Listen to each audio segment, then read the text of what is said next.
In 2016, Spider-Man first crossed over into the MCU, the world of the Avengers, on the big screen. Fast forward a few years and we're being drip-fed hints that mutants and the X-Men are in for a similar fate. Like a mutant character, Ursa Major, appearing in Black Widow, or Korg sharing a sofa with Deadpool. And people are rightly excited about this. Finally, a true interconnected Marvel universe. But this has happened before, only in animated form. And I'm not talking about the quasi-shared universe from the 90s. Those shows had some connections and shared talent, but way too many discrepancies and holes in continuity to be considered truly united, or the 60s for that matter. No, I'm talking about a handful of projects from the late noughties and early 10s, in a time some consider to be the last golden age of Marvel animation.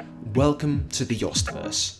What am I talking about, you might ask? Well, the Yostverse is a name fans have given to a collection of shows which share key creative staff and, to some degree, a continuous universe. Depending on who you ask, there's between 2 and 4 shows in this universe, as well as 2 animated films. Specifically, Avengers Earth's Mightiest Heroes and Wolverine and the X-Men are definitely in this shared world. Spectacular Spider-Man and Fantastic Four World's Greatest Heroes might count too. Add onto this Hulk vs. Wolverine, Hulk vs. Thor, and Thor Tales of Asgard, and well... Baby, you got a stew going. So in this video, I'm going to talk briefly about each show, how they tie together, and why you should care.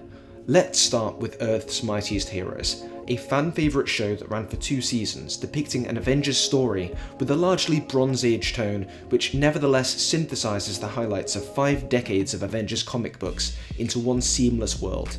I've talked a lot about this show on the channel though, which you can see by clicking in the corner now, so I don't think it's necessary to introduce it any further. But apparently, the designation for this reality is Earth 8096, and if you were to look that up, you'd see that this is also the world of Wolverine and the X-Men, which ran for 26 episodes back in 2008 and 9. This show was sort of a spiritual successor to the previous X-Men show, Evolution, which I made a video on recently. But this is a more standard X setting, with most of the characters being adults. There are enough unique points here though, to be quite the interesting project. For one, the show has a cast, aesthetic and tone more reminiscent of Grant Morrison's New X-Men and the Astonishing X-Men series run than the Claremont vibes of the 90s show, which were also sort of present in Evolution. For another, Wolverine is the team's leader here.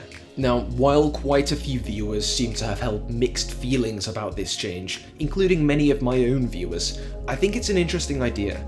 No doubt born of the Wolverine mania of the late 2000s, this is roughly the same time as the Wolverine origin film, after all. In my opinion, watching a fairly incompetent leader like Wolverine struggle to fill Xavier's shoes is a welcome shake-up to the team's status quo.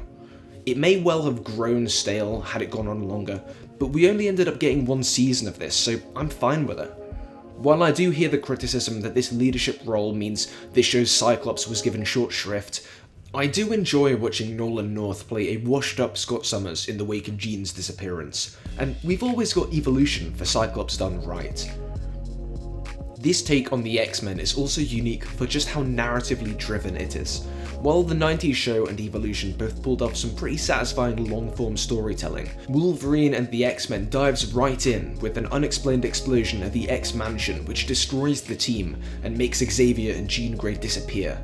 We then cut to 1 year later, with Wolverine and Beast attempting to rebuild the old team in light of new developments. We soon start getting breadcrumbs dropped about the initial disaster, but it's not until the season's end that everything finally falls into place. There's a sense of purpose driving this show then, but the pacing of it means that we can still get a handful of more or less self-contained stories that are a lot of fun, like the one following Nightcrawler and a motley crew of mutant refugees on a ship bound for Genosha. We're going to repair this ship, so I need to know what each of you can do. Nothing that will help us. Our powers are worthless. No one here is worthless. This emphasis on narrative plotting ceases to surprise though, when you remember that this series is connected to Earth's Mightiest Heroes, and shared some key creative staff. I've talked before about how intricate the plotting is in that show, and how decisions and events in one storyline ripple out to create the next, and that video's on screen now, but in some ways the plotting of Wolverine and the X-Men feels like a precursor to this. I found an old interview of Josh Fine, an associate producer for the show, who said that before a single frame was animated, he and the rest of the creative team behind the acclaimed Wolverine and the X-Men knew exactly how that final first season episode, those final minutes, would play out. This is very similar then to the meticulous planning that went into the plots of Earth's Mightiest Heroes, but let's talk about those connections a bit more. Behind the scenes, the aforementioned Joshua Fine was an important connecting tissue across these shows. He served as associate producer on Wolverine and co-developed Earth's Mightiest Heroes with Christopher Yost. Fine also worked on the rest of the projects I'm talking about in this video in some capacity or another, but by and large he was a producer, which generally means doing a whole lot of tasks and evaluations to ensure the quality of the material. Christopher Yost, as the name of this video might suggest, was perhaps the other main factor in this universe. As well as developing Earth's Mightiest Heroes, for which he acted as a story editor, Yost also wrote for Wolverine and the X-Men and the Hulk vs. films, as well as acting as story editor for Fantastic Four: World's Greatest Heroes. He's done a whole lot since this time too, including working on 2 of the 3 Thor films and even The Mandalorian, as well as a whole host of other movies, shows and comic books. But let's get back to these shows and the connections between them. This shared world is probably most apparent in the start of Avengers Earth's Mightiest Heroes. We see Wolverine in World War II in the Captain America introductory episode, and we also see Nick Fury referencing the MRD. That is, the Mutant Response Division, those perennial adversaries in Wolverine and the X-Men. He's a mutant. Double the power on his collar. Then contact the Mutant Response Division. Let the Martys handle mutants. There's a really interesting interview with Joshua Fine from a few years ago, I'll link it in the description, but essentially he reveals that there were plans to explicitly develop these connections further, though these fell apart with plans for a second season of Wolverine and the X-Men. The takeaway is that if fans want to believe these worlds are the same, they can, because at one point that was the intention. And he says the same thing about Spectacular Spider-Man, more on that soon though. The connectivity of these worlds, though, is apparent without knowing any of these details. Just from watching these shows and movies, you'll likely pick up on the shared voice actors. Most of the characters that appear across Wolverine and the X-Men, Hulk vs. and Earth's Mightiest Heroes show the same actor reprising their roles. Characters like Bruce Banner, Hulk, Wolverine and Nick Fury. Josh Keaton, voice of the Spectacular Spider-Man, even recorded all of Spidey's lines for the hero's first appearance in Earth's Mightiest Heroes, the episode Along Came a Spider. This was cut and replaced by Drake Bell at the last minute though, who voiced Peter Parker in the newer Ultimate Spider-Man. This is a bit of a kick in the teeth for a few reasons. For one, it makes it harder to conceive of Spectacular Spider-Man as actually sharing a world with the other shows, and for another, I prefer my Spider-Men when they're not played by sexual offenders, but maybe I'm just being picky. I haven't talked about Spectacular Spider-Man until now because, well, judging from the comment sections of previous videos of mine, everyone's already seen it. But for the uninitiated, it was a Spider-Man cartoon, probably the most beloved one ever in fact, despite only running for 2 seasons and a measly 26 episodes.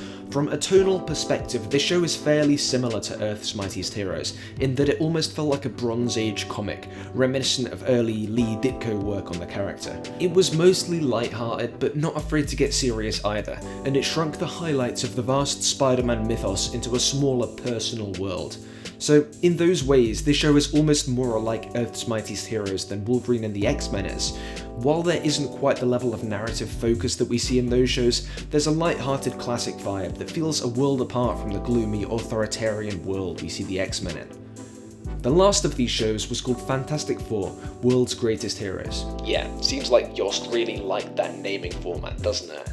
I won't go too in depth here because quite frankly I never watched this, but it's a loose connection to the rest of these shows at best, because while there were a few of the same creative hands in the mix, like those of Yost himself, this show is quite unlike the others I've talked about. For one, while we see characters like Ant-Man and the Hulk, these are not the same voice actors as their counterparts in the Yostverse proper. For another, this show has a design philosophy quite unlike the rest. It's a very visually bold show, mixing in computer-generated graphics with an almost anime-inspired drawing style. Accordingly, there's new designs all around, in contrast to the fairly comic-accurate costumes we see in the later shows. And a similar thing can be said about the stories here. There's a lot of new material and not so much adapted from classic Fantastic Four stories.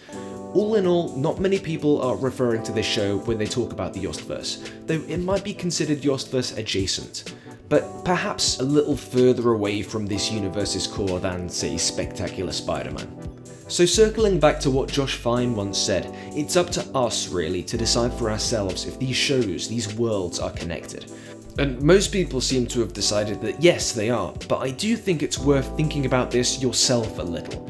Because if Earth's Mightiest Heroes does take place in the same world as Wolverine and the X-Men, that means there's an authoritarian, quasi-fascist regime hunting down a genetic minority in the United States, and that no Avenger, no Captain America does anything to try and stop this. Instantly, that world becomes a whole lot darker.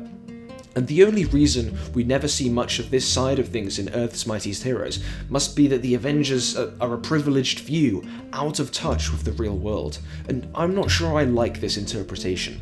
It fits Wolverine and the X-Men's tone, but I don't think it fits in with the worlds of Earth's Mightiest Heroes or Spectacular Spider-Man. But I'm not going to focus in detail on this, because, well, maybe I'll make a video on the horrible state of affairs in the X-Men's world soon. It's just to make the point that there might be some hermeneutic downsides to this interpretation of a united, shared Yostverse.